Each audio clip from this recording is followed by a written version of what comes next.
수년간 당신의 곁을 지킨 사람이 사실은 인간의 탈을 쓴 악마였다는 것을 알게 된다면 어떻게 하시겠습니까?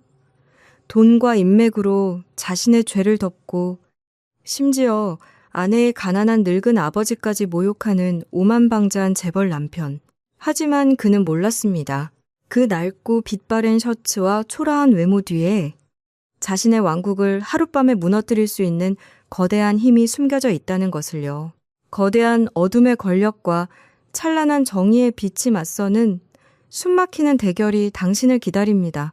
한순간도 놓치지 마세요. 이야기를 계속 듣고 싶으시다면 좋아요와 구독으로 라라의 사연극장을 응원해주세요. 5성급 호텔 연회장에 크리스탈 샹들리에가 내뿜는 눈부신 빛이 대리석 바닥에 쏟아져 내리고 있었습니다. 저는 몸에 딱 붙는 실크 머메이드 드레스를 입고 그곳에 서 있었습니다. 목에는 강남의 아파트 한 채 값과 맞먹는 다이아몬드 목걸이가 걸려 있었죠. 저는 내면의 모든 균열을 숨기기 위해 오랫동안 연습해온 완벽한 미소를 짓고 있었습니다. 주변에서는 우리 두 사람을 물류업계의 황금 커플이라며 부러워하는 속삭임이 들려왔습니다. 남편 강태석은 고위 공직자들과 사업 파트너들에게 둘러싸여 있었습니다. 고급 맞춤 정장을 차려입은 그는 레드 와인잔을 든 채 권력과 돈을 손에 쥔 자의 자신감 넘치는 태도를 뽐내고 있었습니다. 멀리서 보면 우리는 질투가 날 만큼 완벽한 성공의 상징이자 이상적인 가족의 모습이었습니다. 하지만 남편의 시선이 무심코 저를 스칠 때마다 등골을 타고 흐르는 차가운 냉기를 느끼는 것은 저뿐이었습니다. 그것은 남편이 아내에게 보내는 눈빛이 아니었습니다.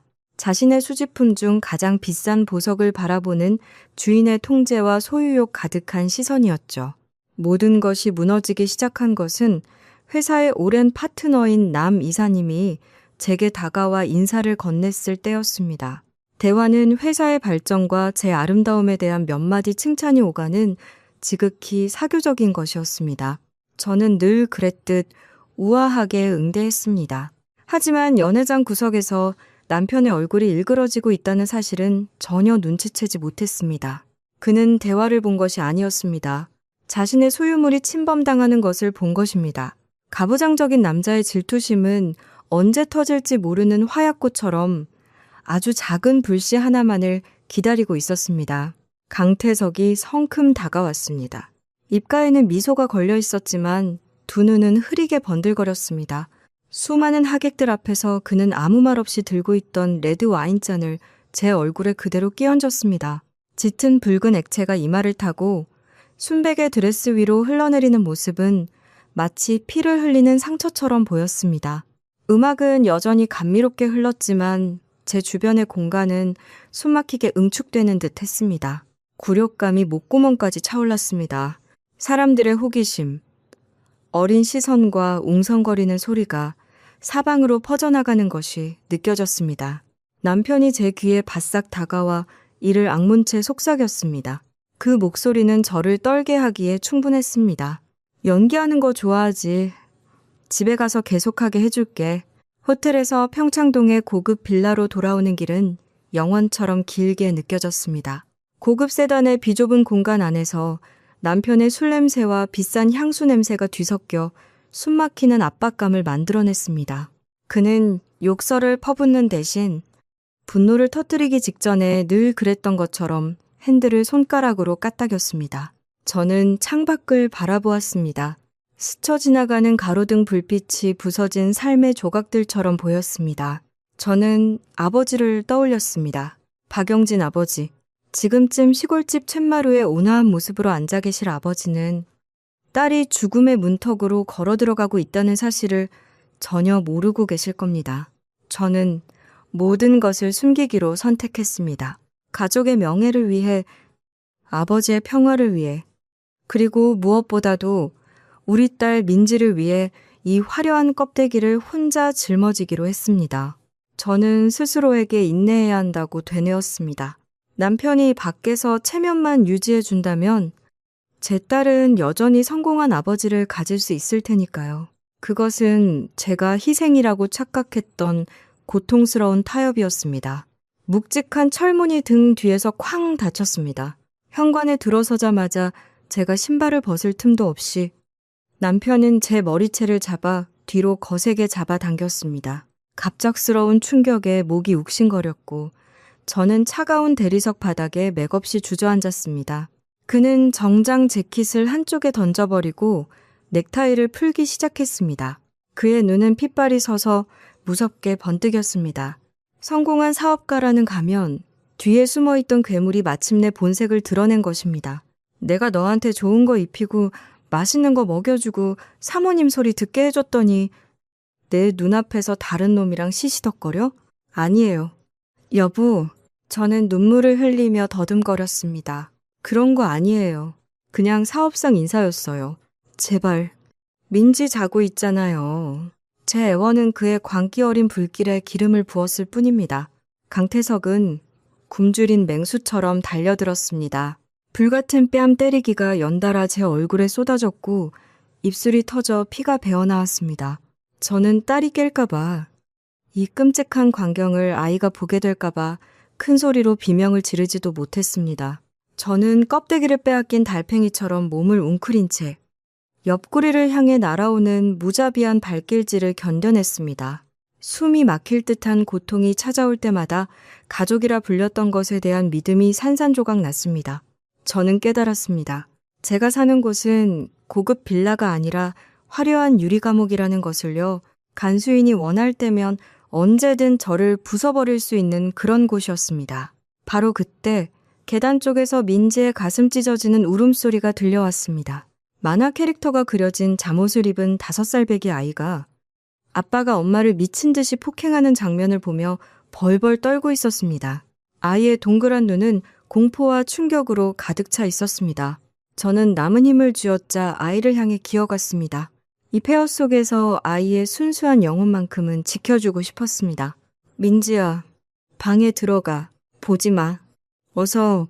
강태석은 비웃었습니다. 승리자의 역겨운 미소였습니다. 그는 허리에서 두꺼운 가죽 벨트를 풀어냈고 금속 버클이 부딪히는 소리가 섬뜩하게 울렸습니다. 그는 발밑에 쓰레기를 보듯 극도의 경멸감으로 저를 내려다 보았습니다. 그는 세상을, 그리고 제 아버지가 평생 지켜온 정의를 조롱했습니다. 네가 뭐라도 되는 줄 알아? 이 동네에서 누가 감히 나한테 덤빌 것 같아? 잘 들어. 내 돈이면 이 집구석의 침묵도, 저 바깥 세상의 침묵도 전부 살 수 있어. 그는 팔을 휘둘렀고 가죽 벨트는 얇은 실크를 찢고 제 어깨에 그대로 파고들었습니다. 타는 듯한 고통이 등줄기를 타고 흘렀고 저는 그대로 쓰러졌습니다. 허공을 가르는 벨트 소리와 민지의 끊임없는 울음소리가 뒤섞여 가정이라 불리는 집의 심장부에서 악마의 교향곡을 연주하고 있었습니다.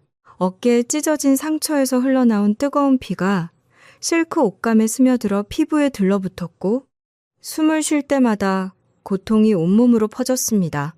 강태석은 천장의 불빛을 가리는 거대한 검은 산처럼 우뚝 서서 마치 피에 취한 도살자처럼 여전히 벨트를 손에 들고 있었습니다. 그는 멈추지 않았습니다. 제가 식탁 밑에서 정신을 잃고 울고 있는 민지를 보호하려 몸을 일으키자 다음 채찍질이 등과 팔에 쏟아졌습니다. 짝 하는 건조한 소리가 울릴 때마다 제 살은 경련을 일으켰습니다. 하지만 이 순간 육체적 고통은 제가 한때 남편이라 불렀던 자에 대한 극도의 혐오감에 짓눌리는 듯 했습니다. 핏발선 눈으로 저를 내려다보는 남편의 얼굴은 자만심과 짙은 술기운으로 흉하게 일그러져 있었습니다. 그는 벨트를 바닥에 던졌습니다. 금속이 대리석과 부딪히는 소리가 귀를 찢을 듯 했습니다. 그러고는 갑자기 제 머리채를 움켜쥐고 눈물로 얼룩진 얼굴을 들어 올렸습니다. 똑똑히 봐. 내가 베풀어준 사모님이라는 이름 말고 너한테 뭐가 남았지? 넌 텅 빈 껍데기일 뿐이야. 네가 뭐 대단한 가치가 있는 줄 알아? 저는 그의 눈을 똑바로 쳐다보며 피 맺힌 입술로 억눌렀던 말을 내뱉었습니다. 우리 아버지는 당신의 더러운 돈에 기대 사는 법을 가르치지 않으셨어요. 아버지는 제게 인격을 가르치셨죠. 당신이 평생 돈으로도 살 수 없는 거예요. 강태석은 순간 멈칫하더니 이내 미친 듯이 웃음을 터뜨렸습니다. 그 광기 어린 웃음소리가 텅 빈 빌라에 울려 퍼졌습니다. 그는 손을 놓았고 제 머리는 바닥에 세게 부딪혔습니다. 그는 마치 저녁 운동을 마친 사람처럼 태연하게 걸어가 독한 술을 한 잔 따랐습니다. 네 시골뜨기 아버지의 인격? 그 양반이 이 세상에 대해 뭘 알기나 해. 언제나 빛바랜 셔츠에 낡은 슬리퍼나 찍찍 끌고 다니는 실패한 늙은 농부 같은 그 영감 말이야. 시골에서 오이나 키우는 늙은이로 날 협박하려는 거야? 서윤아, 넌 정말 불쌍할 정도로 순진하구나. 내가 알려주지. 이 도시 전체가 내 손바닥 안에 있어. 내가 동네 파출소부터 도청까지 뿌린 돈이 얼마인 줄 알아? 이 물류회사는 나의 제국이고 여기서는 내가 바로 법이야. 분노가 제 가슴 속에서 불길처럼 타올랐습니다. 저는 아버지 박영진을 떠올렸습니다. 언제나 온화한 미소와 풍파에 거칠어진 손을 가진 남자. 아버지가 소박한 시골 선물을 들고 찾아와 양심에 부끄럽지 않게 살아야 한다고 당부하시던 모습이 떠올랐습니다. 저는 항상 아버지의 진짜 신분을 숨겨왔습니다. 남편에게 아버지의 진짜 지위에 대해 단 한마디도 꺼내지 않았습니다. 부끄러워서가 아니었습니다. 아버지의 청렴함과 평온한 삶을 남편의 기만과 돈 냄새 가득한 세상으로부터 지켜드리고 싶었기 때문입니다. 저는 아버지가 제가 겪고 있는 이 쓰레기 더미에 발을 들이시길 원치 않았습니다. 하지만 지금 이 악마가 가장 더러운 말로 아버지를 모욕하는 것을 듣자 심장이 쥐어 짜이는 듯 했습니다. 당신은 우리 아버지를 입에 올릴 자격도 없어. 당신은 그저 더러운 돈 뒤에 숨은 비겁한 졸부일 뿐이야. 강태석이 달려들어 제 옆구리를 강하게 찼습니다. 저는 멀리 날아가 유리 장식장 다리에 부딪혔습니다. 크리스탈이 깨지는 소리가 제 마음이 부서지는 소리처럼 들렸습니다. 그는 무릎에 두 손을 짚고 제 얼굴에 바싹 다가와 이를 악물고 말했습니다. 나한테 개기는 거야? 잘났으면 그 늙은이한테 전화해봐. 전화해서 그 영감이 널 어떻게 구하는지 한번 보자고. 아니면 내가 아예 시골로 보내서 평생 오이나 키우게 만들어줘? 니놈 집안의 그 싸구려 인격이 내 권력과 싸워서 이길 수 있는지 보고 싶거든. 그 촌뜨기 늙은이가 자기 딸 좀 살려달라고 울고불고 애원하는 거 말고 뭘 할 수 있는지 내 두 눈으로 똑똑히 지켜보겠어. 강태석은 일어서서 마시던 술잔을 두 사람의 결혼사진이 걸린 벽에 던져버렸습니다.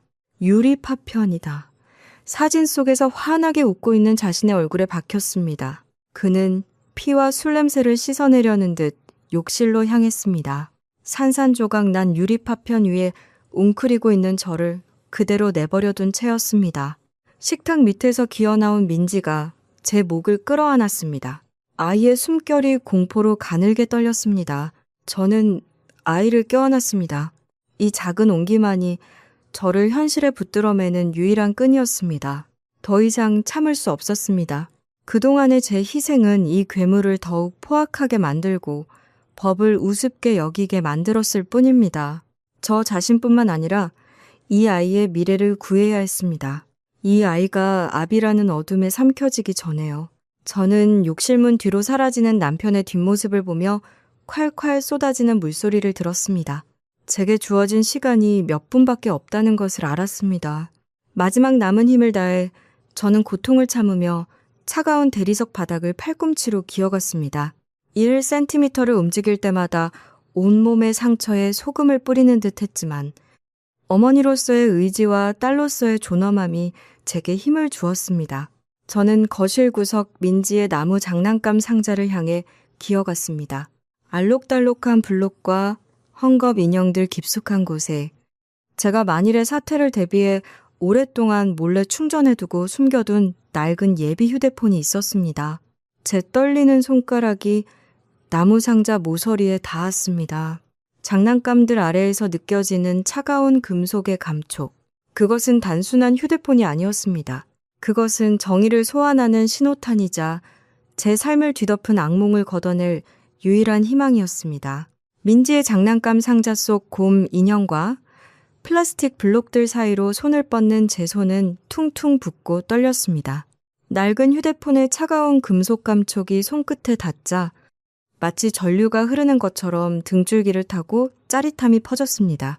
고통으로 희미해져 가던 마지막 생존 본능이 깨어나는 순간이었습니다. 저는 숨을 죽인 채 여전히 물소리가 규칙적으로 들려오는 욕실 문을 뚫어지게 쳐다보았습니다. 방금 벌어진 범죄를 가려주고 동시에 짧은 몇 초간 저를 보호해주는 희미한 장막 같은 소리였습니다. 민지는 옆에 앉아 울음소리가 새어나오지 않도록 두 손으로 입을 틀어막고 있었습니다. 눈물이 가득 고인 커다란 눈으로 마치 절망 속에서 탈출구를 찾는 구원자를 보듯 저를 바라보았습니다. 전원 버튼을 누르자 낡은 화면에서 희미한 푸른빛이 새어나왔습니다.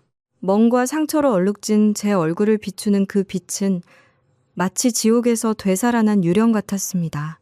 망설일 틈이 없었습니다. 저는 외울 정도로 익숙한 아버지의 번호를 빠르게 눌렀습니다. 수화기 너머로 들려오는 뚜 하는 신호음은 잔인할 정도로 느리게 울렸고 1초가 흐를 때마다 칼날이 제 인내심을 베는 듯 했습니다. 마침내 수화기 저편에서 잠결에 약간 잠겼지만 다정함이 가득한 아버지의 목소리가 들려왔습니다. 서윤이냐? 왜 이렇게 늦게 전화했니? 아버지의 목소리를 듣는 순간 애써 지탱하던 모든 것이 무너져 내렸습니다. 그동안 억눌러 왔던 억울함, 굴욕감, 고통이 한꺼번에 복받쳐 올라 목을 조여왔고 저는 온전한 문장 하나를 내뱉지 못했습니다. 저는 남은 힘을 모두 끌어모아 수화기에 겨우 세 글자를 속삭였습니다. 아빠, 살려주세요. 갑자기 욕실의 물소리가 끊겼습니다. 죽음 같은 정적이 공간을 뒤덮었습니다. 저는 화들짝 놀랐습니다. 심장이 터질 듯이 미친 듯이 뛰었습니다. 맹수가 이상한 낌새를 눈치챘다는 것을 직감했습니다. 극도의 공황 상태에서 저는 아버지가 예전에 단호하게 당부하셨던 두 번째 번호를 떠올렸습니다. 혹시 위급한데 내가 전화를 못 받으면 최 팀장한테 전화해라. 저는 마지막 기적을 바라며 급히 번호를 눌렀습니다. 하지만 첫 신호음이 울리자마자 욕실 문이 활짝 열렸습니다. 강태석이 허리에 수건 한 장만 두른 채 걸어 나왔습니다. 햇볕에 그을린 피부에 맺힌 물방울들이 독사의 이슬처럼 보였습니다. 그의 시선이 방을 훑다가 제 손에 들린 휴대폰에 멈췄습니다. 너 지금 뭐 하는 거야? 그는 먹이를 쫓는 표범처럼 긴 걸음으로 다가오며 으르렁거렸습니다. 최 팀장의 목소리를 듣기도 전에 거대한 손이 날아와 제 휴대폰을 벽으로 세차게 후려쳤습니다. 플라스틱이 부서지는 소리와 함께 화면이 꺼졌고 제 마지막 희망도 무참히 짓밟혔습니다. 남편은 멈추지 않았습니다. 그는 바닥에 떨어진 휴대폰 조각을 주워 더 이상 생명이 없는 부품 덩어리가 될 때까지 발로 지시겼습니다. 절망이 저를 덮쳤습니다. 외부 세계와 연결된 유일한 끈이 끊어졌다는 것을 깨달았을 때 온몸이 차갑게 식는 듯한 공허함이 밀려왔습니다. 저는 남편의 발밑에 널린 파편들을 보며 저와 민지의 미래가 그의 오만한 발 뒤꿈치 아래 짓밟히고 있음을 느꼈습니다. 그는 단순히 물건 하나를 부순 것이 아니었습니다. 이 사회에서 제 존재의 증거 자체를 파괴하고 있었습니다. 강태석은 몸을 숙여 제 헝클어진 머리카락에 거친 손가락을 찔러 넣고 머리를 뒤로 잡아챘습니다. 어깨에 찢어진 상처가 다시 벌어지며 피가 실크 드레스 자락을 붉게 물들였습니다. 뼛속까지 파고드는 고통에 잠시 정신을 잃었지만 남편의 비웃음 소리가 저를 이 끔찍한 현실로 다시 끌어당겼습니다. 그는 제 얼굴에 자신의 얼굴을 바싹 들이댔습니다. 술 냄새와 비누 냄새가 뒤섞여 억압의 향기를 만들어냈습니다. 그는 경멸이 가득한 눈으로 저를 내려다보았습니다. 누구한테 전화했어? 시골에 있는 그 오리치는 늙은이면 무슨 정보라도 되나? 내가 말했지. 이 동네에선 내 말이 유일한 법이라고. 네가 하늘에 대고 소리쳐도 이 집에 감히 발들여 놓을 놈은 아무도 없어. 저는 더 이상 대꾸할 힘도 없었습니다. 그저 증오와 혐오가 가득한 눈으로 그를 바라볼 뿐이었습니다. 그의 과거 맹세들을 믿었던 제가 얼마나 어리석었는지 깨달았습니다. 저와 제 딸을 막다른 길로 몰아넣으면서까지 이 화려한 껍데기를 지키려 했던 제가 얼마나 바보 같았는지요. 제 침묵은 남편을 더욱 분노하게 만들었습니다. 그는 목소리를 낮게 깔며 힘없는 아내의 마지막 저항마저 짓밟으려는 듯 한자 한자 내뱉었습니다. 내가 모를 줄 알았어? 이딴 쓰레기로 날 무너뜨리려고? 그 총구석 늙은이가 자기 딸이 나한테 이렇게 교육받는 걸 보고 뭘 할 수 있을지 내 두 눈으로 똑똑히 지켜보겠다. 돈의 힘이 뭔지 보여주지. 내 놈 집안이 숭배하는 그따위 허울뿐인 인격보다 위에 있는 게 바로 돈이야. 기적은 바라지도 마. 여기선 내가 바로 하늘이니까. 그는 머리채를 더 세게 움켜쥐고 저를 차가운 대리석 바닥 위로 질질 끌고 계단 쪽으로 향했습니다. 민지가 필사적으로 울부짖으며 제 옷자락을 붙잡았지만 소용없었습니다. 맨살이 거친 바닥에 쓸리는 감각과 두피에서 오는 극심한 통증에 저는 기진맥진했습니다.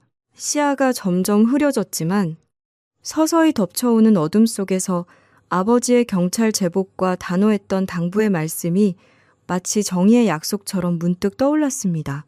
강태석은 계단 아래 멈췄습니다. 그는 망가진 장난감처럼 저를 내팽개치고는 한 계단 위에서 승리자의 표정으로 저를 내려다보았습니다. 구조 요청하는 거 좋아하지? 좋아. 그 늙은이가 뭘 할 수 있는지 한번 보자고. 바로 그때 요란한 초인종 소리가 빌라 안의 폭력과 술 냄새로 가득한 공기를 찢었습니다. 강태석은 멈칫하며 짙은 눈썹을 도전적으로 치켜 올렸습니다. 그는 제 머리채를 놓고 태연하게 수건을 고쳐 맨 뒤 현관에 설치된 인터폰 화면으로 걸어갔습니다. 화면에는 옆집 아주머니가 안절부절 못하는 모습과 함께 푸른 제복을 입고 있는 2명의 동네 경찰관이 서 있었습니다. 바닥에 쓰러져 있던 저는 가쁜 숨을 몰아쉬었습니다. 희미한 희망과 극도의 두려움 사이에서 심장이 미친 듯이 뛰었습니다. 저는 떨리는 팔로 민지를 끌어안고 입술에서 흐르는 피를 가리려 애썼지만 공권력의 등장은 남편을 전혀 위축시키지 못하는 듯 했습니다. 그는 비웃었습니다. 모든 도덕과 법이 돈으로 해결될 수 있다고 믿는 자의 오만한 미소였습니다. 강태석은 셔츠도 걸치지 않은 채 마치 자신의 육체적 힘을 과시하듯 탄탄한 상반신을 드러내며 유유히 문을 열러 나갔습니다. 옆집 아주머니와 2 경찰관을 보자마자 그는 팔짱을 끼고 조롱 섞인 목소리로 말했습니다. 무슨 일로 이렇게 소란이십니까? 늦은 밤에 부부싸움 좀 한 걸로 이렇게 경찰까지 동원해야 합니까? 젊은 경찰관이 열린 문틈으로 안을 살폈습니다. 바닥에 웅크리고 앉아있는 저, 찢어진 실크 드레스, 그리고 현관 불빛 아래 선명하게 보이는 멍자국들. 그의 표정이 굳어졌습니다. 강태석 씨, 가정폭력 신고가 들어왔습니다. 부인의 상태를 확인해야 하니 옆으로 비켜주시죠. 강태석은 물러서기는커녕 한 걸음 앞으로 다가와 젊은 경찰관을 압박했습니다. 그는 주머니에서 최신형 스마트폰을 꺼내 빠르게 번호를 누른 뒤 귀에 대고 2 경찰관의 제복을 경멸적으로 쏘아보았습니다. 폭력은 무슨, 제 아내가 좀 히스테리가 있어서요.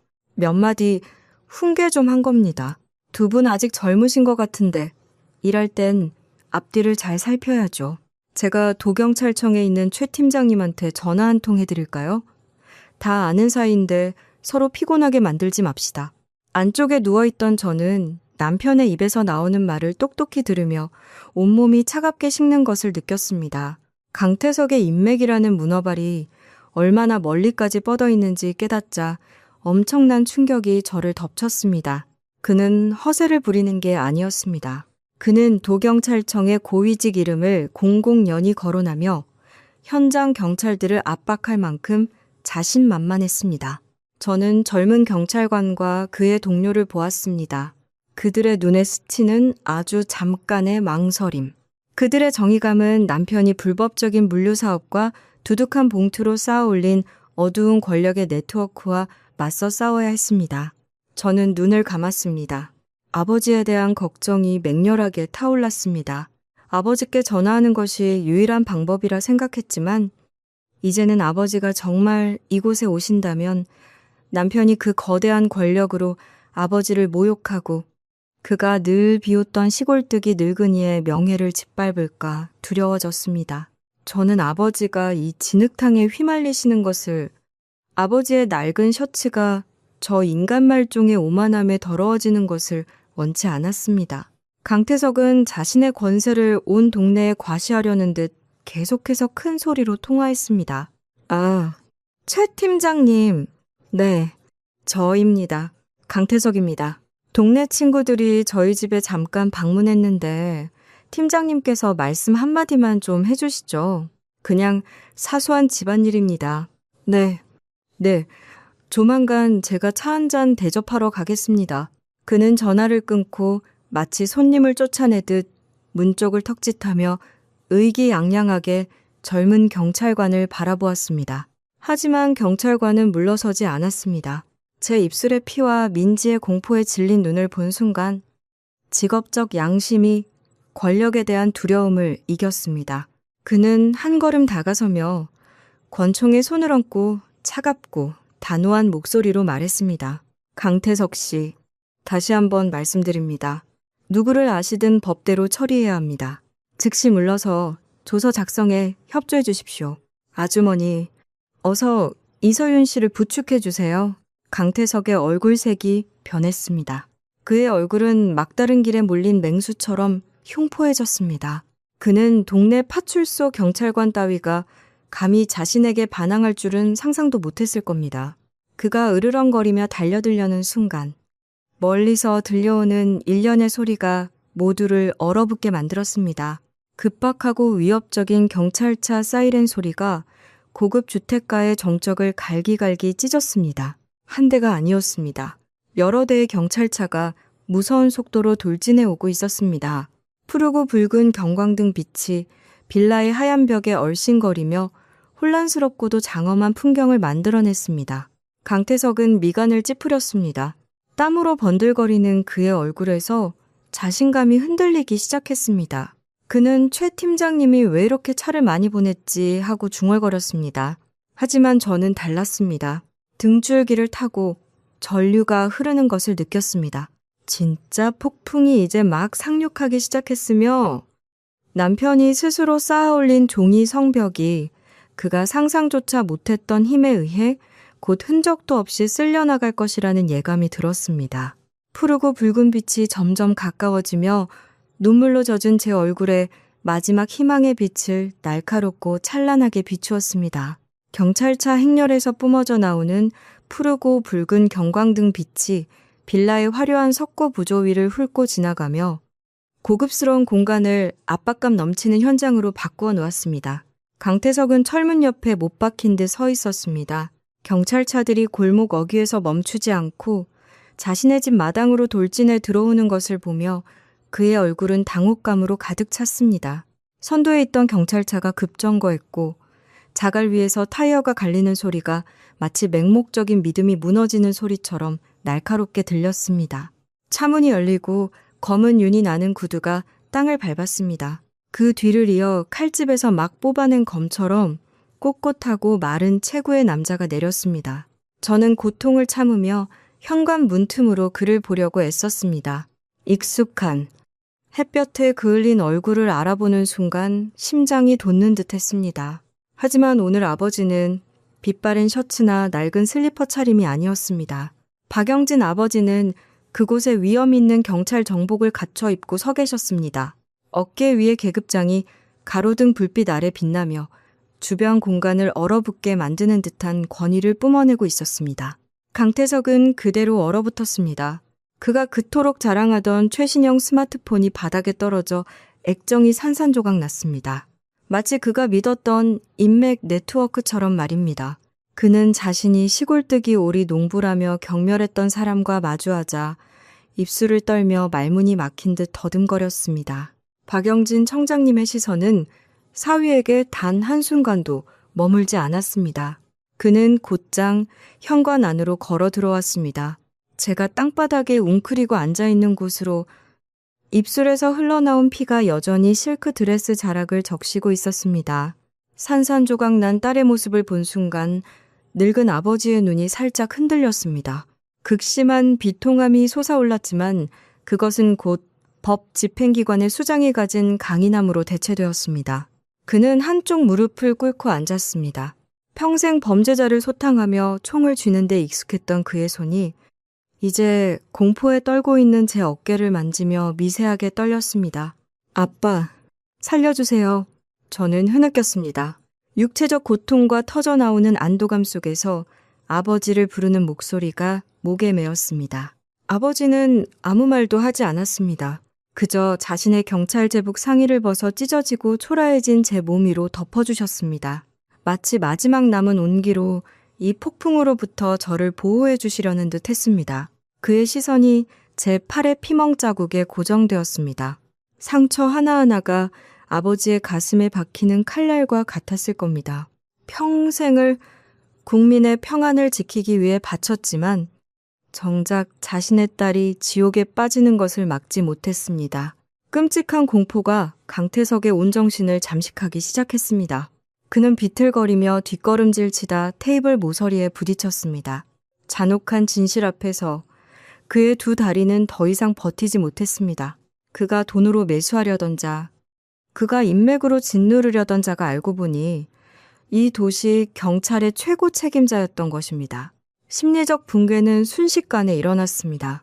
물류업계 거물의 오만과 광기는 온데간데 없이 사라지고 오직 처벌을 두려워하며 벌벌 떠는 맹수만이 남아있었습니다. 강태석은 목구멍으로 무언가 중얼거리며 매달릴 구실을 찾으려 했지만 박영진 청장님의 천둥 같은 위험 앞에서 목이 바싹 마르고 머릿속은 하얗게 변했습니다. 아버지는 천천히 일어나 남편과 마주섰습니다. 뺨 때리기도 욕설도 없었습니다. 오직 반평생을 범죄와 싸워온 남자가 뿜어내는 숨막히는 침묵만이 흘렀습니다. 박영진 청장님은 강태석의 눈을 똑바로 쳐다보았습니다. 그 날카로운 시선은 그의 더러운 졸부 껍데기를 꿰뚫는 듯 했습니다. 그 순간 강태석은 깨달았습니다. 자신이 뿌렸던 모든 돈, 인맥을 쌓기 위해 벌였던 모든 향락적인 파티가 눈앞에 우뚝 솟은 정의 앞에서 아무런 의미가 없다는 것을요. 나는 너희들을 보러 올 때마다 늘 빛바랜 셔츠를 입었다. 내 딸 곁에 있는 사람들의 진심을 보고 싶었기 때문이다. 나는 자네에게 내 직업에 대해 한 번도 말한 적이 없지. 내 딸이 경찰청장이라는 아비의 직함 때문이 아니라 있는 그대로의 모습으로 사랑받길 원했기 때문이다. 하지만 자네의 인격을 믿었던 내가 틀렸던 것 같군. 박영진 청장님의 단호한 목소리가 낮고 위엄있게 울려 퍼졌습니다. 한마디 한마디가 그 자리에서 선고되는 판결문 같았습니다. 강태석은 무릎을 꿇었습니다. 그는 무의식적으로 두 손을 들어 애원하려는 듯 했지만 그의 앞에는 더 이상 온화한 오리농부 장인이 없었습니다. 오직 정의를 집행하는 법에 강철병만이 서 있을 뿐이었습니다. 밖에서는 여전히 푸르고 붉은 경광등이 번쩍이며 강태석의 더러운 제국이 흔적도 없이 청소될 기나긴 밤의 시작을 알리고 있었습니다. 강태석은 대리석 바닥에 털썩 주저앉았습니다. 무릎이 부딪히며 둔탁한 소리가 났습니다. 그는 박영진 청장님을 향해 몸을 일으키려 애썼습니다. 술기운은 온데간데 없이 사라지고 잿빛이 된 얼굴에는 비굴함만이 역력했습니다. 그는 물에 빠진 사람이 지푸라기라도 잡으려는 듯 떨리는 목소리로 더듬거렸습니다. 아버님, 제가 잘못했습니다. 술김에 너무 흥분해서 이번 한 번만 용서해 주십시오. 최 팀장님도 저랑 친한 사이입니다. 그분은 저를 이해해 주실 겁니다. 아버님, 바로 그때 포위하고 있던 기동대원들 뒤에서 키가 큰 남자가 걸어 나왔습니다. 최 팀장이었습니다. 강태석이 사교 모임에서 자주 보던 각진 얼굴과 날카로운 눈매를 가진 바로 그 남자였습니다. 하지만 오늘 최 팀장은 사복 차림이 아니었습니다.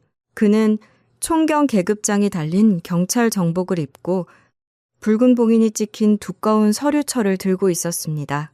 강태석은 최 팀장을 보고 터널 끝에 빛을 본 듯 그의 다리를 붙잡으려 기어가려 했습니다. 하지만 최 팀장은 한 걸음 물러섰습니다. 그의 시선은 아무런 감정 없이 마치 죽은 사물을 보듯 차갑게 강태석을 향했습니다. 강 사장, 착각하셨군요. 저는 당신이 생각하는 그런 아는 사이가 아닙니다.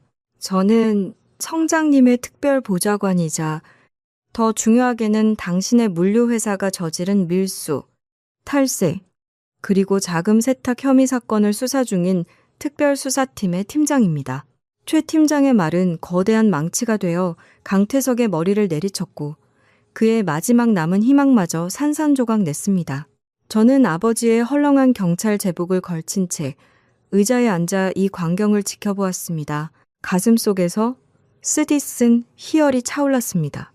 저는 불과 몇 분 전까지만 해도 법을 우습게 여기며 자신만만해하던 남편을 보았습니다. 지금 그는 구석에 몰린 시궁창 쥐와 다를 바 없었습니다. 그 희열은 승리의 기쁨이 아니었습니다. 수년간의 굴욕, 몸에 새겨진 흉터, 그리고 침묵이 평화를 가져다 줄 것이라 믿었던 어리석음에 대한 슬픔이었습니다. 저는 깨달았습니다. 제가 그의 채찍질을 견디는 동안 아버지와 최 팀장님은 그가 다른 사람들의 피와 눈물로 쌓아 올린 더러운 제국을 쓸어버리기 위해 조용히 강철 그물망을 펼치고 계셨다는 것을요. 최 팀장은 검찰의 붉은 직인이 찍힌 서류 한 장을 강태석의 얼굴 앞에 차갑게 내밀었습니다. 우리는 1년 넘게 당신 회사의 불법적인 운송 활동을 추적해 왔습니다. 국경을 넘나드는 밀수품, 자금 세탁을 위한 유령 계산서, 모든 것이 이 서류에 담겨 있습니다. 오늘 밤 이 아내를 폭행한 것은 우리가 압수수색 및 긴급 체포영장을 예정보다 빨리 집행하게 만든 기폭제가 되었을 뿐입니다. 강태석은 완전히 무너졌습니다. 그는 바닥에 머리를 박고 어깨를 들썩였습니다. 그가 자랑하던 인맥, 죄를 씻기 위해 사용했던 돈은 이제 강철 같은 증거와 법의 정의 앞에서 완전히 무용지물이 되었습니다. 그는 다시 한번 최 팀장을 올려다보며 탈출구나 인정에 대해 중얼거리며 애원했지만 돌아온 것은 단호하게 서류를 넘기는 소리와 경찰관의 굳건한 시선뿐이었습니다. 최 팀장에게 강태석은 더 이상 영향력 있는 사업가가 아니었습니다. 그는 사회로부터 격리되어야 할 위험한 범죄 용의자일 뿐이었습니다. 저는 아버지를 보았습니다. 박영진 청장님은 여전히 돌처럼 침묵을 지키고 서 계셨지만 그의 눈은 분노와 고통으로 불타고 있었습니다. 그는 사위를 보지 않았습니다. 그는 사위의 등 뒤, 끔찍한 범죄 현장이 아닌 행복한 가정이 있어야 할 허공을 바라보고 있었습니다. 저는 어깨에 걸쳐진 경찰 제복의 무게를 느꼈습니다. 그것은 단순한 권력이 아니었습니다.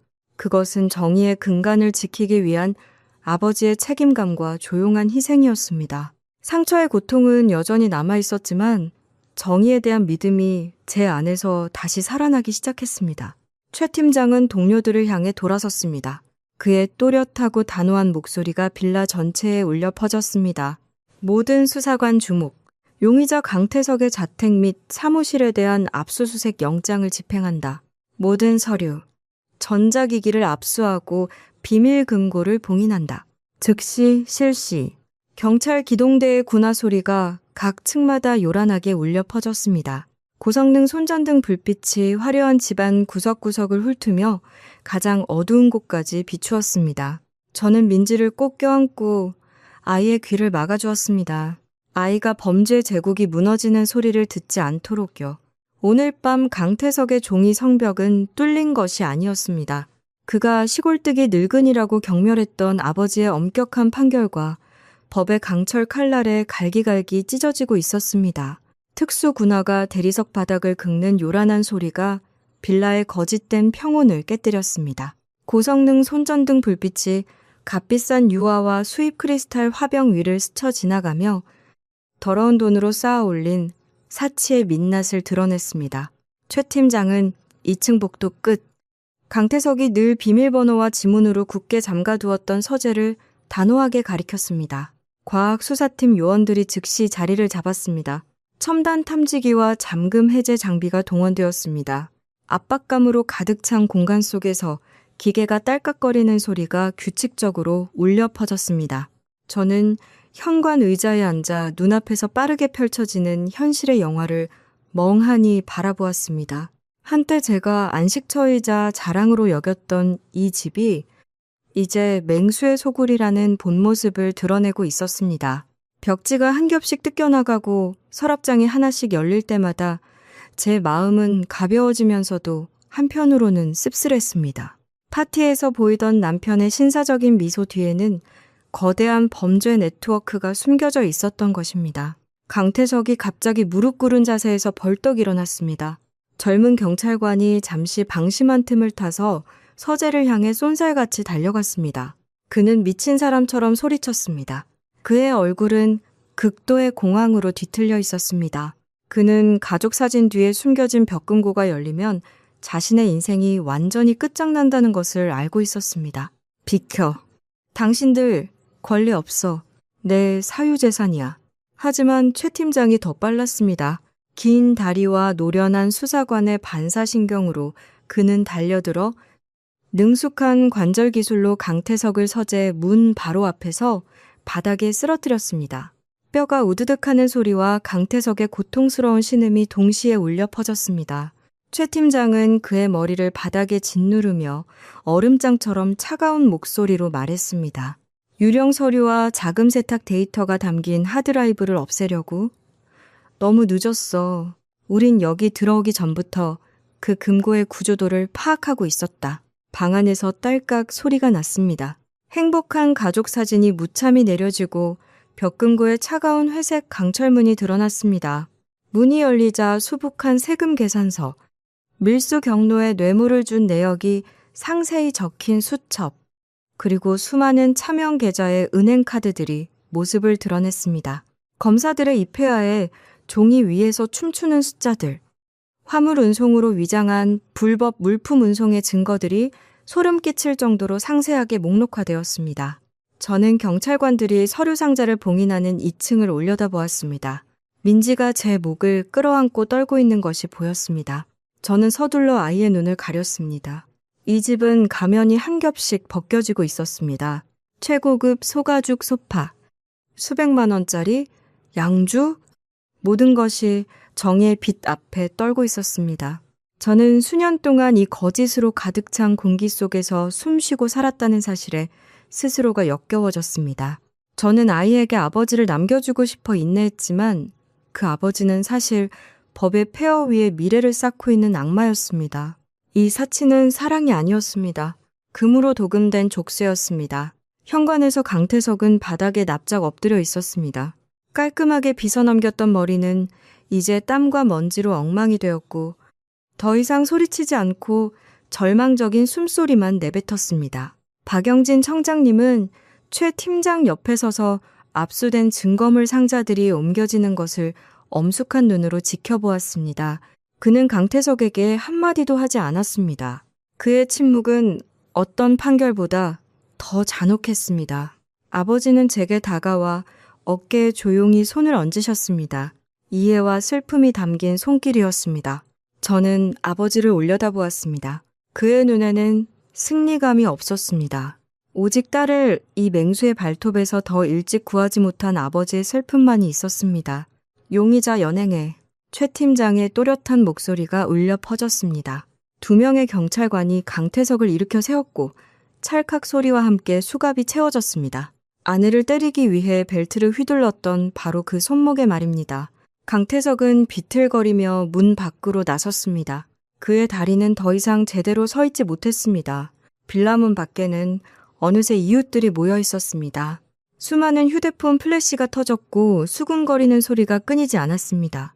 고급 외제차를 뽐내던 자, 시골의 늙은이를 무시하던 자가 이제 고개를 푹 숙인 채 호송차에 오르는 굴욕을 겪고 있었습니다.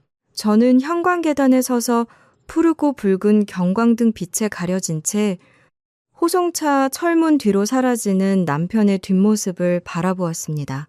온 동네가 가짜 재벌의 몰락을 목격했습니다. 밤바람이 집안으로 불어와 한기를 느끼게 했지만 오히려 수년 만에 처음으로 가슴이 후련하게 숨을 쉬는 것 같았습니다. 그 자유의 대가가 여전히 피 흘리는 상처일지라도요. 경찰차가 조용한 도로를 달려 저를 그 빌라에서 멀어지게 했습니다. 이제 그곳은 차가운 범죄 현장이 되었을 뿐입니다. 파출소 조사실의 형광등 불빛이 제 얼굴과 팔의 멍자국을 선명하게 비추었습니다. 저는 여성 조사관과 의사 맞은편에 앉아 있었습니다. 소독약 냄새가 코를 찔렀고 폭행 후 예민해진 후각을 자극해 메스꺼움을 느꼈습니다. 의사의 전문적인 손길 아래 제 옷이 천천히 벗겨졌습니다. 제 맨 등이 불빛 아래에 드러나자 방 안의 공기가 순간 얼어붙었습니다. 의사는 깊은 숨을 내쉬었습니다. 그의 손가락이 피가 맺힌 붉은 채찍 자국을 부드럽게 만진 뒤 옆구리의 희미한 흉터로 옮겨갔습니다. 그는 진단서에 무언가를 중얼거리며 적었습니다. 새로운 상처가 아니군요. 이 3년 전 상처도 있고 상처 위에 상처가 겹쳐 있습니다. 7번 갈비뼈에 금이 갔던 흔적이 있는데 제대로 치료받지 못했군요. 이걸 얼마나 오래 참으신 겁니까? 의사의 질문은 그동안의 제 인내에 찬물을 끼얹는 것 같았습니다. 저는 고개를 숙이고 뜨거운 눈물이 진료대 시트 위로 떨어지도록 내버려 두었습니다. 숫자와 건조한 의학 용어를 통해 적나라한 진실이 드러났습니다. 저는 거의 5년 동안 그 지옥에서 살았습니다. 행복이라는 환상을 유지하기 위해 온 세상을 그리고 제 아버지까지 속였습니다. 저는 스스로가 너무나 원망스러웠습니다. 후회가 목구멍에서 쓰디쓰게 차올랐습니다. 아버지가 전화로 안부를 물으실 때마다 저는 괜찮아요. 우리 행복해요. 라며 거짓으로 밝게 대답했던 순간들이 떠올랐습니다. 아버지께 숨기는 것이 노후를 편안하게 해드리는 방법이라 생각했습니다. 하지만 이제 깨달았습니다. 그 침묵이 바로 강태석을 더욱 날뛰게 만든 공범이었다는 것을요. 여성 조사관이 진술서를 제 쪽으로 밀었습니다. 그녀의 목소리는 부드러웠지만 단호했습니다. 이서윤 씨, 자세하게 말씀해 주셔야 합니다. 오늘 밤일 뿐만이 아닙니다. 그 이전의 모든 일들을요. 이것이 아이를 위험한 환경에서 분리하고 당신의 양육권을 보장할 수 있는 근거가 될 겁니다. 민지 얘기를 듣자 제 안의 나약함이 갑자기 사라졌습니다. 대신 강한 본능적인 힘이 솟아올랐습니다. 제 딸을 범죄자이자 폭력적인 아버지의 그림자 아래 자라게 할 수는 없었습니다. 지금 제가 일어서지 않으면 민지가 이 비극의 다음 희생자가 될 것입니다. 저는 깊은 숨을 들이마셨습니다. 목소리는 여전히 떨렸지만 훨씬 또렷하고 날카로워졌습니다. 저는 임신했을 때 처음 맞았던 날부터 어두운 방에 감금되었던 일, 그리고 남편이 제 가족에게 안겨준 모욕 모두 털어놓기 시작했습니다. 진술 한마디 한마디가 고통과 마주하는 과정이었고 썩어빠진 결혼 생활의 마지막 껍데기를 벗겨내는 일이었습니다. 저는 남편이 가져온 더러운 돈과 그가 파트너라고 부르던 낯선 자들로부터 걸려온 협박 전화에 대해서도 이야기했습니다. 조사실 밖 복도는 조용했고 벽시계 소리만 들렸습니다. 박영진 청장님은 낡은 나무 의자에 앉아 계셨습니다. 그의 그림자가 방범등 아래 길게 드리워져 있었습니다. 그는 군인처럼 꼿꼿한 자세를 유지했지만 붉어진 두 눈에는 말 못할 슬픔이 어려 있었습니다. 최 팀장이 잠정 상해 진단서와 길고 긴 진술서를 들고 나왔을 때 청장님은 천천히 일어섰습니다. 강철처럼 굳건해서 가장 위험한 범죄자들과 마주하던 그의 손이 보좌관에게서 서류철을 넘겨받으며 심하게 떨렸습니다. 아버지는 안경을 썼습니다. 희미한 불빛 아래 그의 눈이 가늘어졌습니다. 오래된 상처, 흉터, 두부 외상 같은 단어들이 그의 심장에 바늘처럼 박혔습니다. 읽을수록 그의 손은 더욱 심하게 떨렸고 얇은 종이가 안타깝게 바스락거렸습니다. 그는 딸이 시골에 올 때마다 여름에도 긴 소매옷을 입고 다크서클을 가리기 위해 짙은 화장을 했던 것을 기억해냈습니다. 자신이 늙어서 딸이 다 컸고 행복하다고만 생각했습니다. 딸의 자립심을 너무 믿은 나머지 딸이 아무리 커도 여전히 보호가 필요하다는 사실을 잊고 있었습니다. 자책감에 가슴이 아파왔습니다. 마치 딸의 몸에 난 상처에 자신도 책임이 있는 것 같았습니다. 최 팀장은 옆에서 조용히 서서 아무 말도 하지 못했습니다. 늘 위험 있던 청장님이 지금 이 순간 파출소 복도에서 너무나 작고 외로워 보였습니다. 박영진 청장님은 진단서를 접어 손안에 꽉 쥐었습니다. 푸른 핏줄이 붉어졌습니다. 그 침묵 속에서 강철 같은 결심이 굳어졌습니다. 그는 단순히 한 시민을 위해 정의를 되찾는 것이 아니었습니다. 그는 딸이 수년 동안 겪어야 했던 모든 고통을 되찾아올 것이었습니다. 병원 대기실 문이 거칠게 열렸습니다. 타일 바닥을 또각거리며 울리는 하이힐 소리가 새로운 폭풍이 몰려오고 있음을 알렸습니다. 남편의 어머니, 시어머니가 값비싼 벨벳을 입고 들어섰지만 얼굴은 잿빛이었습니다. 늘 저를 은혜를 베푸는 듯 내려다보던 날카로운 눈은 이제 증오와 공포가 뒤섞여 번뜩였습니다. 민지의 병상 곁에 앉아있는 저를 보자마자 시어머니는 달려들었습니다. 며느리의 얼굴 상처는 안중에도 없다는 듯 돈다발과 법률 서류 뭉치를 테이블 위로 던졌습니다. 아가, 네 남편 앞길을 아주 막을 셈이냐? 걔가 좀 흥분한 것도 다 일 스트레스 때문에 이 집 걱정해서 그런 거다. 네 아비까지 불러서 일을 이렇게 키울 필요가 있었어? 내 아들 감옥 가고 애는 아비 없이 자라고 집안 풍비박산 나는 걸 봐야 속이 시원하겠니? 시어머니는 이를 악물고 말했습니다. 처음에는 애원하는 척하더니 제가 차가운 눈으로 묵묵히 쳐다보자 바로 본색을 드러냈습니다. 시댁의 오랜 위선이 와르르 무너져 내렸습니다. 그녀는 다가와 제 얼굴에 손가락질했습니다. 금반지를 잔뜩 낀 손가락이 덜덜 떨렸습니다. 이 배은 망덕한 것. 우리가 그 가난한 시골 구석에서 너를 데려와 호강시켜줬더니 이제 와서 은인의 등 뒤에 칼을 꽂아? 네 아비가 뭐 대단한 벼슬이라도 해서 하늘을 가릴 수 있을 것 같아? 우리도 인맥 있고 돈 있어. 최고의 변호사를 살 거다. 상황 파악하고 고소 취하는 게 좋을 거야. 네 아비한테 말 한마디 해서 태석이 형량 좀 줄여달라고 해. 안 그러면 나도 인정사정 없을 줄 알아. 저는 눈앞의 여자를 보며 목구멍까지 역겨움이 차오르는 것을 느꼈습니다. 강태석의 잔인함은 그냥 생긴 것이 아니었습니다. 그것은 이 어머니의 방임과 돈이 전부라는 사고방식 속에서 길러진 것이었습니다. 제 머릿속에는 평생을 청렴하게 정의를 지켜온 아버지 박영진 청장님의 모습이 스쳐 지나갔습니다. 시어머니의 뻔뻔함과는 완전히 대조적이었습니다. 제 안의 마지막 인내심이 결의 불꽃으로 타올랐습니다. 저는 일어서서 피하지 않고 귀부인 행세하는 시어머니의 눈을 똑바로 쳐다보았습니다. 어머님께서 저를 데려오셨다고요? 착각하셨네요. 저는 이 집의 아내이자 어머니가 데려온 거지.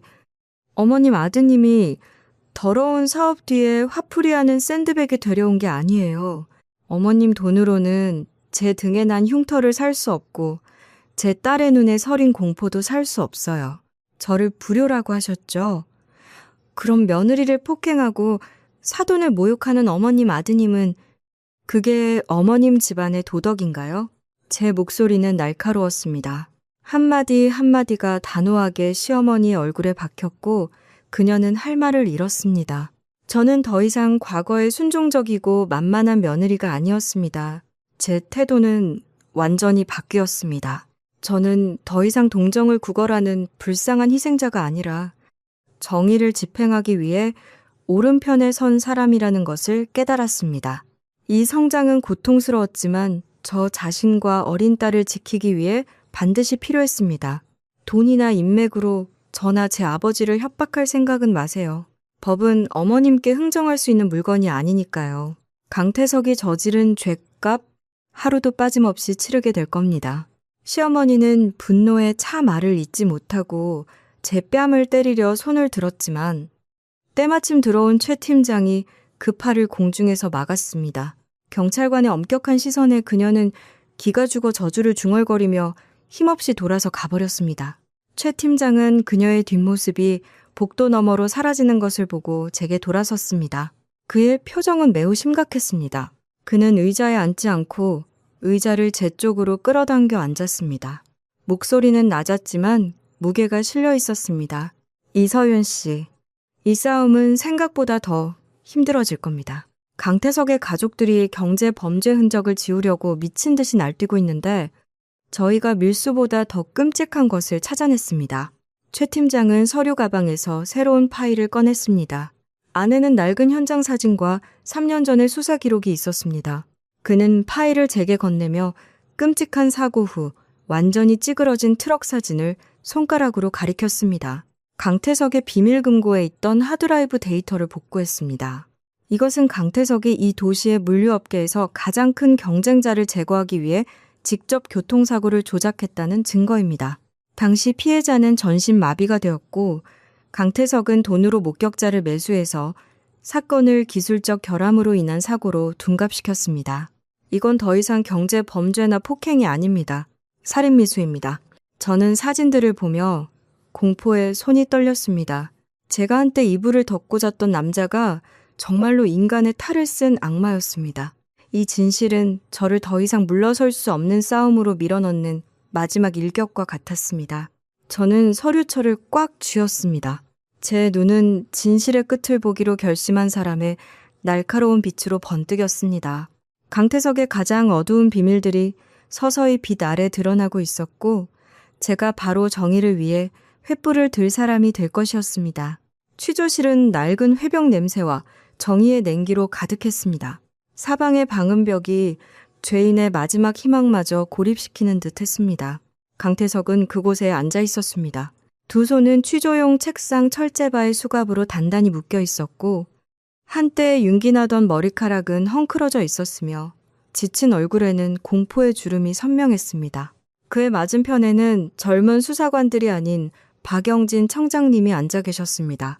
그는 등을 꼿꼿이 세우고 표정 없는 강인한 얼굴로 불량사위의 마지막 남은 거짓된 껍데기를 꿰뚫어보는 듯한 깊은 눈으로 앉아 계셨습니다. 천장의 형광등 불빛이 두 사람 사이에 놓인 두꺼운 사건 파일 위로 쏟아져 내렸습니다. 종이 한 장 한 장이 강태석의 물류제국에 종말을 구하는 칼날과 같았습니다. 강태석은 억지로 평정을 유지하려 애쓰며 쉰 목소리로 말했습니다. 아버님, 아버님도 아시지 않습니까? 사업하다 보면 누구나 약간의 실수는 있기 마련입니다. 제가 직원들 먹여 살리고 서윤이와 민지 호강시켜 주려고 법을 좀 어긴 건 인정합니다. 그동안의 정을 봐서 살 길을 열어주십시오. 제가 모든 걸 보상하겠습니다. 돈은 얼마든지 내겠습니다. 여기 계신 분들 사무실을 새로 지어드릴 수도 있습니다. 박영진 청장님은 바로 대답하지 않았습니다. 그는 천천히 파일을 열어 3년 전 조작된 교통사고 현장 사진을 꺼내 조용히 책상 위에 올려놓았습니다. 그의 시선은 날카로웠고 강태석의 교활한 말들을 단숨에 부숴버렸습니다. 아직도 모르겠나. 여기엔 장인과 사위는 없다. 오직 법과 범죄자만 있을 뿐이다. 자네는 돈 얘기를 하지만 그 돈으로 자네가 무참히 짓밟은 운전기사의 두 다리를 되살릴 수 있나? 내 딸의 등에 난 흉터를 지울 수 있나? 자네는 돈으로 파출소부터 도경찰청까지 모두의 눈을 가릴 수 있다고 생각했겠지. 하지만 자네는 정의에는 가격표가 없다는 사실을 잊었어. 자네가 아는 사이라고 부르던 자들, 자네의 밀수 화물을 비호해주던 자들은 오늘 아침 최 팀장이 모두 소환했다. 그들은 자네를 구해줄 수 없어. 자기들 자리 보전하기에도 바쁘니까. 강태석은 온몸을 떨었습니다. 취조실에 에어컨이 켜져 있었지만 땀이 비오듯 쏟아졌습니다. 그가 돈으로 쌓아올린 강철 같던 네트워크가 이제는 쓸모없는 거미줄에 불과하다는 것을 깨닫자 마지막 남은 자신감마저 무너져 내렸습니다. 그는 깨달았습니다. 자신이 마주하고 있는 사람은 매수할 수 없는 사람이라는 것을요. 명예와 청렴이라는 가치 앞에서 돈을 휴지 조각처럼 여기는 사람이라는 것을요. 숨 막히는 침묵 속에서 심리전이 계속되었습니다. 박영진 청장님의 논리는 하나하나가 그의 오만함에 치명타를 날리는 일격이었습니다. 아버지는 방금 드러난 공범들과 비호 세력의 명단을 강태석에게 보여주었습니다. 그의 목소리는 낮았지만 위험이 있었습니다. 하늘의 그물은 넓고 성기어 보이나 결코 놓치는 법이 없다. 자네는 폭력으로 가정을 다스렸고 더러운 돈으로 세상을 다스리려 했지. 이제 자네의 자유로 그 대가를 치를 시간이다. 내 딸 서윤이의 진술, 최 팀장의 수사 기록, 그리고 자네 회계장부의 허점들이 완벽한 올가미를 만들었다. 침묵을 지키며 최고형을 받거나 아니면 관련된 자들에 대해 솔직하게 자백하고 법이 베푸는 마지막 관용을 구하거나 선택은 자네 몫이다. 강태석은 장인의 눈을 보았습니다. 그곳에서 그는 변치 않는 정의를 보았고 자신이 가난하다고 경멸했던 직업에 평생을 바친 헌신을 보았습니다. 그는 진짜 가난은 자신의 텅 빈 영혼과 끝없는 탐욕에 있었다는 것을 깨달았습니다. 살인 미수 증거가 드러나며 죽음이 코앞에 닥치자 그의 안에 있던 비겁한 생존 본능이 고개를 들었습니다. 그는 더 이상 소리치지도 도전하지도 않았습니다. 정신적으로 완전히 피폐해진 죄수일 뿐이었습니다. 최 팀장이 볼펜 한 자루와 반박할 수 없는 증거들을 토대로 미리 작성된 자술서를 들고 방에 들어왔습니다. 강태석이 떨리는 손으로 볼펜을 받아들자 수갑의 금속이 가볍게 부딪혔습니다. 그는 밀수, 자금 세탁, 교통사고 조작 행위가 상세히 적힌 자술서를 뚫어지게 쳐다보았습니다. 죄를 씻기 위해 사용했던 돈이 이제 종이 위에서 불타오르며 그가 꿈꿨던 모든 미래를 제로 만드는 듯 했습니다. 박영진 청장님은 일어나 정복을 단정히 했습니다. 그는 강태석이 펜을 잡는 순간을 보지 않았습니다.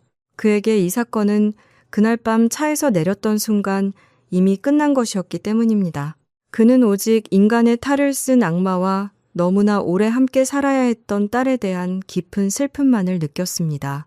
강태석은 고개를 숙인 채 한때 화려했던 물류제국을 완전히 지워버리는 검은 잉크처럼 죄를 인정하는 서명을 빗돌빗돌하게 써내려갔습니다.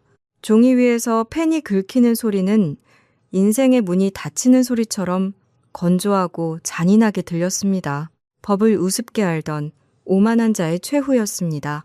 지방법원의 법정은 긴장감과 낡은 서류 냄새로 가득했습니다. 따가운 오후 햇살이 높은 창문을 통해 들어와 피고인석을 똑바로 비추고 있었습니다. 강태석은 줄무늬 죄수복을 입고 그곳에 서 있었습니다. 깔끔했던 머리는 이제 듬성듬성했고 많이 희끗해져 있었습니다. 저는 피해자석 맨 앞줄에 앉아 있었습니다. 단정한 흰색 셔츠는 제 야윈 몸을 감추지 못했지만 눈에는 본래의 강인함이 되찾아져 있었습니다. 민지는 오지 않았습니다. 아이의 여린 마음을 범죄의 적나라한 진실로부터 보호하기 위해 옆집 아주머니께 맡겼습니다. 제 뒤에는 아버지가 소박한 평상복 차림으로 조용히 앉아 계셨습니다. 법정의 폭풍우 속에서 가장 굳건한 버팀목처럼 그의 시선은 딸에게서 떠나지 않았습니다. 재판장이 재판 시작을 장엄하게 선언했습니다. 빌라의 폐쇄회로 텔레비전 영상과 상해진단서 사진들이 법정 중앙에 대형 스크린에 상영되기 시작했습니다. 강태석이 미친 듯이 가죽 벨트를 휘둘러 아내의 마른 몸을 내리치는 장면을 보자 방청석에서 경악의 탄성이 터져 나왔습니다. 짝 하는 날카로운 소리, 제 숨막히는 울음, 그리고 민지의 울부짖음이 법정 전체에 울려 퍼졌습니다. 강태석이 공들여 쌓아 올린 성공한 사업가라는 껍데기를 갈기갈기 찢어 놓았습니다. 저는 두 손을 꽉 쥐었습니다. 손톱이 살을 파고들어 피가 맺혔습니다. 느리게 재생되는 영상 하나하나가 저를 그 악몽 속으로 다시 끌어들였습니다. 하지만 이번에는 고개를 숙이지 않았습니다. 저는 스크린을 똑바로 쳐다보며 죽음의 계곡을 건너온 자의 용기로 제 고통과 마주했습니다. 강태석은 고개를 푹 숙인 채 감히 그 강철 같은 증거들을 쳐다보지도 못하고 어깨를 떨었습니다. 굴욕감이 온몸으로 퍼져나갔습니다. 한때 도시 전체에 호령하고 시골의 늙은이를 무시했던 자가 이제는 판결을 기다리는 불쌍한 피고인일 뿐이었습니다. 증인석에 불려나갔을 때 저는 흔들림 없는 걸음으로 걸어나갔습니다. 제 목소리는 맑고 날카로웠습니다. 불필요한 원망은 없었습니다. 오직 폭력과 더러운 돈 위에 세워진 결혼 생활의 적나라한 진실만이 있었습니다. 저는 감금당했던 일들, 남편의 발소리가 계단에서 들릴 때마다 느꼈던 극심한 공포, 그리고 딸을 지키기 위해 일어서야겠다고 결심했던 순간에 대해 이야기했습니다. 남편의 변호사는 사업상의 스트레스와 순간적인 분노를 이유로 감형을 호소하려 애썼습니다. 하지만 검찰 측은 경제 범죄 수사 기록으로 그 모든 주장을 일축했습니다. 밀수, 자금 세탁, 그리고 과거의 교통사고 조작 사건의 증거들이 공개되자 법정 전체가 충격에 휩싸였습니다. 이것은 더 이상 단순한 가정폭력 사건이 아니었습니다. 조직적인 범죄 시스템의 붕괴였습니다. 천근만근의 짐을 벗어 던진 듯한 해방감이 제 마음속에 퍼져나갔습니다. 저는 더 이상 헛된 가문의 명예나 남편의 권력에 대한 두려움에 얽매여 있지 않았습니다. 저를 가두었던 자를 심판하는 바로 이 법정에서 저는 자유로워졌습니다. 배심원단이 평결을 위해 퇴정했습니다. 시간은 영원처럼 느리게 흘렀습니다. 재판장이 일어서서 판결을 선고하자 법정은 숨소리 하나 들리지 않을 정도로 조용해졌습니다. 상해, 밀수, 탈세, 그리고 공공질서 문란 등 모든 죄목을 합쳐 징역 18년. 강태석은 피고인석에서 무릎을 꿇었습니다. 그의 얼굴은 잿빛이었습니다. 그는 교도관들에게 이끌려 밖으로 나갔습니다. 제 옆을 지나갈 때 그는 잠시 멈춰 흐릿한 눈으로 저를 보았습니다. 마지막 동정이라도 구하는 듯 했습니다. 저는 피하지 않았습니다. 저는 그 눈을 똑바로 쳐다보았습니다. 더 이상 증오는 없었습니다. 오직 과거와 완전히 단절한 자의 차가움만이 있었습니다. 제 눈에 이제 강태석은 인생의 빚을 갚고 있는 낯선 사람일 뿐이었습니다. 호송차 사이렌 소리가 법원 밖에서 울리며 한 오만한 인생의 끝을 알렸습니다. 저는 법정문을 나섰습니다. 눈부신 황금빛 햇살이 복도를 비추며 과거의 어둠을 씻어내는 듯 했습니다. 저 멀리서 민지가 저를 향해 달려오는 것이 보였습니다. 최 팀장님이 아이를 데리고 엄마를 마중 나온 것이었습니다. 저는 아이의 손을 잡고 법원 구석의 오래된 느티나무를 향해 천천히 걸어갔습니다. 푸른 그늘 아래 아버지가 서 계셨습니다. 여전히 마른 체구, 여전히 온화한 미소로 수많은 폭풍 속에서 저를 기다려주셨습니다. 그는 경찰 제복이 아닌 낡은 재킷을 입고 계셨고 두 팔을 벌려 우리 모녀를 맞이해 주셨습니다. 저는 이 순간부터 제 인생이 아버지의 보호 아래 평화롭고 빛나는 새로운 장으로 넘어갔다는 것을 알았습니다. 시골의 아침 햇살은 화려한 연회장의 크리스탈 조명처럼 따갑지 않았습니다. 푸른 채소밭 위로 부드럽게 퍼졌고 집과 작은 슈퍼의 나무 문틈으로 스며들었습니다. 저는 닭 우는 소리가 동네에 울려 퍼질 때 잠에서 깼습니다. 수년간 비단 옷을 입고 살면서도 단 한 번도 느껴보지 못했던 이상하리만치 평화로운 기분이었습니다. 저는 창문을 활짝 열고 가슴 깊이 숨을 들이마셨습니다. 비온 뒤 흙냄새와 멀리 들판에서 불어오는 벼 익는 냄새가 향긋했습니다. 더 이상 허공을 가르는 벨트 소리에 대한 악몽도 밀수품이나 한밤중의 협박 전화에 대한 불안도 없었습니다. 저는 거울 속에 저를 보았습니다. 얼굴의 상처는 많이 옅어졌고 입가에 작은 흔적만이 남아 어둠을 뚫고 나온 여자의 강인함을 상기시켜 주었습니다. 저는 미소 지었습니다. 마음 깊은 곳에서 우러나오는 평온하고 환한 진짜 미소였습니다. 제 슈퍼는 크지 않았지만 깨끗하고 활기가 넘쳤습니다. 저는 직접 우유 상자와 과자 봉지를 정리하고 순박한 시골 사람들과 정겹게 대화를 나눴습니다. 이 소박한 삶은 강태석 곁에서 부유함의 환상을 웻던 시절에는 경솔하게 여겼던 것이었습니다. 이제 진정한 노동자의 위치에 서서야 땀으로 얼룩졌지만 깨끗한 돈 한 푼의 가치를 절실히 깨달았습니다. 더 이상 제 가치를 증명하기 위해 명품 실크드레스나 다이아몬드 목걸이가 필요하지 않았습니다. 아버지가 평생 지켜온 정직함이 이제 제 피 속에 깊이 스며들어 모든 행동의 지침이 되었습니다. 저는 행복이 거짓 위에 세워진 거대한 재산에 있는 것이 아니라 매일 밤 편안한 잠과 양심 앞에 떳떳한 평온함에 있다는 것을 깨달았습니다. 민지는 마당에서 뛰어놀았습니다. 통통한 두 뺨은 발그레했고 더 이상 큰 소리가 날 때마다 극심한 공포에 질리던 눈빛은 없었습니다. 아이는 외할아버지의 사랑과 엄마의 강인함 속에서 자랐습니다. 아이의 영혼은 거센 폭풍우가 지나간 뒤 힘차게 되살아나는 새싹과 같았습니다. 오늘 오후 아버지가 퇴근하셨을 때 그는 여전히 익숙한 빛바랜 셔츠에 낡은 슬리퍼 차림이었고 손에는 손녀를 위한 시골 과일 봉지를 들고 계셨습니다.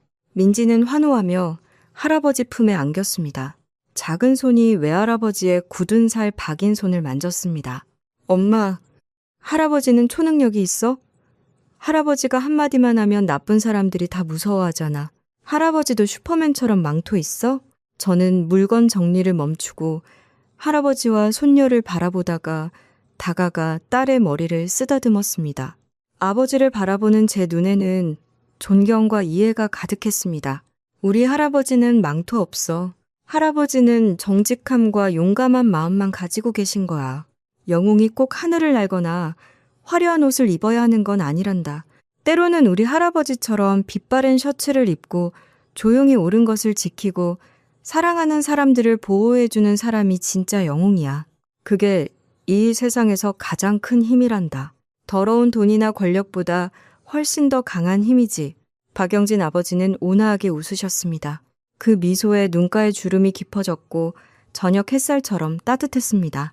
그는 자신의 공적이나 수천억 원 규모의 사건, 혹은 막 은퇴하며 내려놓은 경찰청장이라는 직함에 대해 말하지 않았습니다.